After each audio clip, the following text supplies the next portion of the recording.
G'day, I'm the home distiller, and today we're just going to do a short video on how to dry age a ribeye. There's a couple of things that you'll need for this. One is a spare fridge with a wire rack preferably, or somewhere where you can hang the whole rack inside. You'll need a whole beef rack. You'll probably have to order it through a butcher because you will need the rack with the chime bone on and the cap on. So that's basically cut from the carcass. So the half the spine will still be attached. All the fat and all the sinew will still be on the top.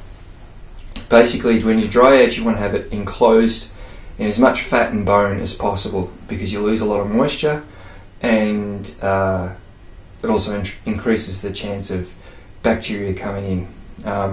And you'll also see when I do the second video and I actually cut the ribeye, that the top two exposed pieces of meat will go black, almost like a jerky, and there's possibly maybe a little bit of mould on it, but it's not anything to be concerned about. I think that's about all I need to cover in the intro. As I said, you'll probably have to order the rack. Oh, and you'll need a meat hook as well, which again the butcher should be able to provide.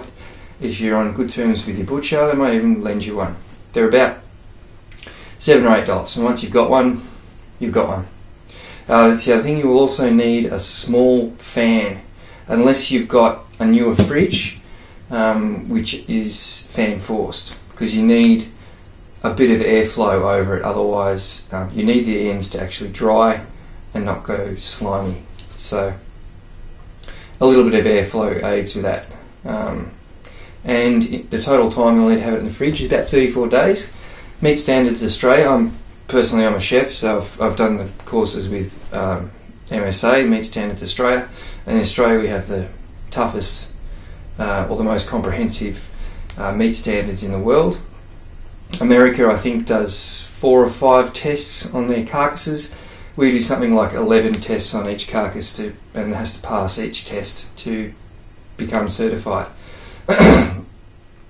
That's a bit of a side point, but really the MSA has done, they spent I think $4 million, the guy told me, and they've discovered that 34 days is optimal for dry aging. After that, the enzymes in the meat aren't breaking down any more of the connective tissue, and you're just losing moisture. And this also applies to wet aging, as in getting your meat in a cryovac.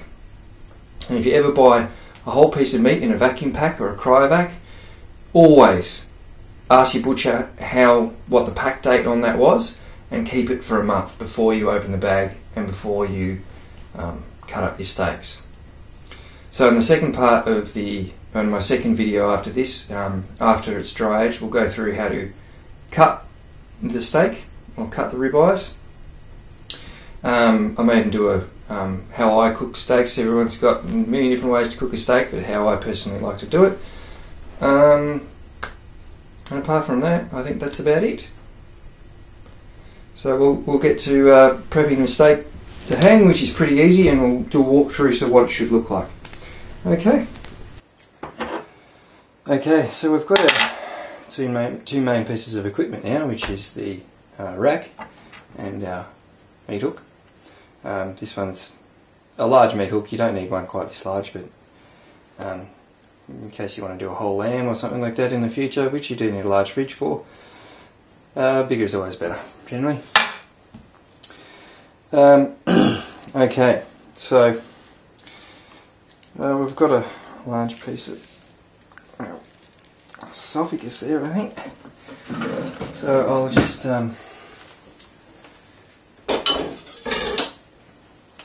quickly just take that off.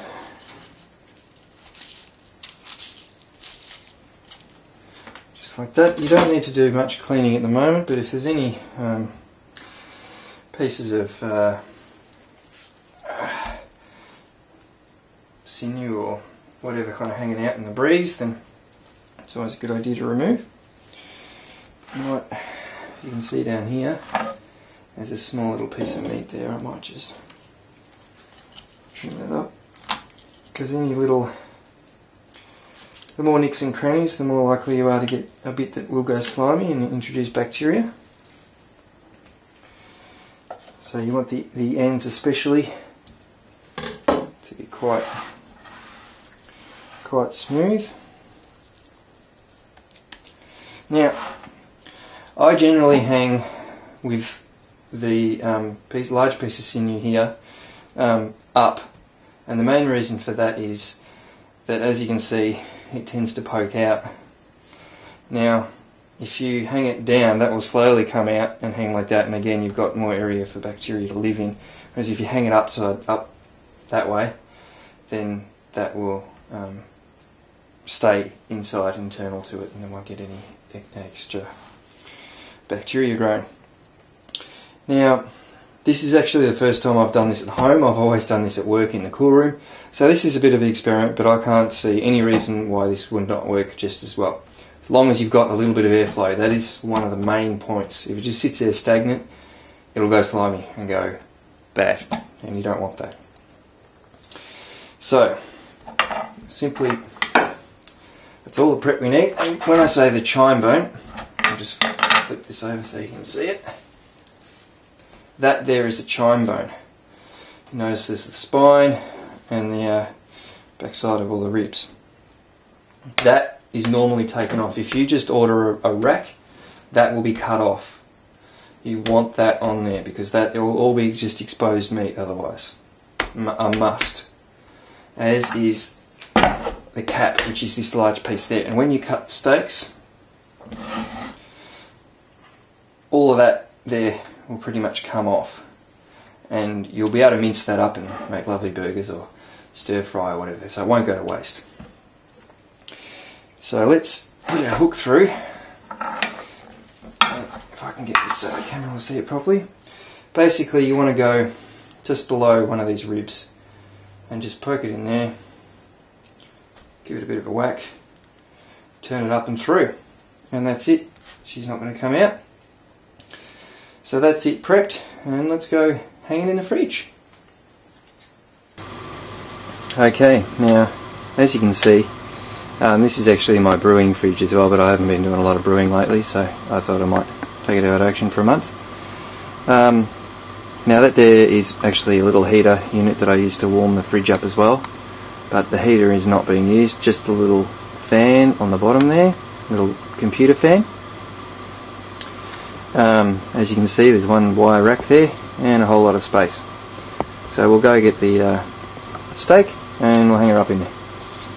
So hopefully you guys can see this, because I might get in the way where the fridge is located. Let me turn that around so I can try and see. That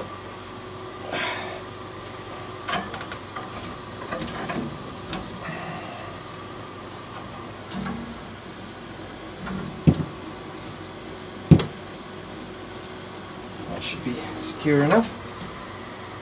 So basically I'll sit the fan so it's kind of blowing just down gently onto the meat. I think that's blowing, is it? Where's my little arrow? That way. It's a little bit, that'll do. You're going to need a tiny little bit of airflow.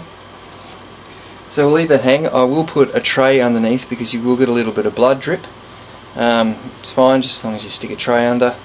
And that's about it. So we'll come back in a month and see what she looks like. Again, hopefully this works, because it's the first time I've done it in my own fridge at home. I've always done it in a cool room at work. But we'll keep you updated if there's anything goes wrong or anything like that. We'll keep you updated. But that should be fine. Just like so. And the fridge is set to a normal temperature, about 2 or 3 degrees Celsius. And yeah, we'll come back in a month if all goes good.